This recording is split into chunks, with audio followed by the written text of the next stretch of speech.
சென்னை நீலாங்கரையில் உள்ள விஜய் வீட்டு தான் இருக்கிறோம். கரூர் சம்பவத்திற்கு பிறகு தமிழகத்தில் திறந்த வெளியில் ஈரோட்டில் விஜய் பிரச்சாரம் மேற்கொள்கிறார். அதற்காக அங்கு சுமார் 16 ஏக்கர் நிலப்பரப்பில் ஏற்பாடு செய்யப்பட்டுள்ளது. அங்கு 60 பிரிவுகளாக பிரிக்கப்பட்டு ஒவ்வொரு பிரிவிலும் 500 நபர்கள் அமர்ந்து விஜய் பேசும் காட்சியை பார்க்கும் வகையில் ஏற்பாடு செய்யப்பட்டுள்ளது.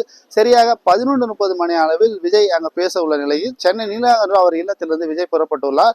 சென்னை நீலாங்கரையிலிருந்து சென்னை விமான நிலையம் நோக்கி சென்று கொண்டிருக்கிறார். சென்னை விமான நிலையத்திலிருந்து தனி விமானம் மூலம் கோயம்புத்தூர் செல்கிறார். கோயம்புத்தூரிலிருந்து ஈரோட்டிற்கு காரில் செல்கிறார். சரியாக 11:30 மணிகள் அவர் பேச உள்ள நிலையில் தற்போது சென்னை நீலாங்கரையில் விஜய் புறப்பட்டுள்ளார். பொதுவாக தமிழகத்தில் பல்வேறு இடங்களில் விஜய் பரப்புரை மேற்கொண்டதை விட ஈரோடு மாவட்டத்தில் அதிக நேரம் பேச வேண்டும் என புதிதாக இணைந்துள்ள முன்னாள் அமைச்சரும் தமிழக வெற்றி கழகத்தின் தலைமை ஒருங்கிணைப்பாளர் செங்கோட்டையன் கோரிக்கை வைத்ததாக கூறப்படுகிறது.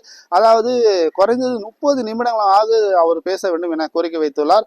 சரியாக 11:30 மணி அளவில் விஜய் அங்கு பரப்புரை மேற்கொள்ள உள்ள நிலையில் சென்னை நீலாங்கரையிலிருந்து விஜய் புறப்பட்டுள்ளார்.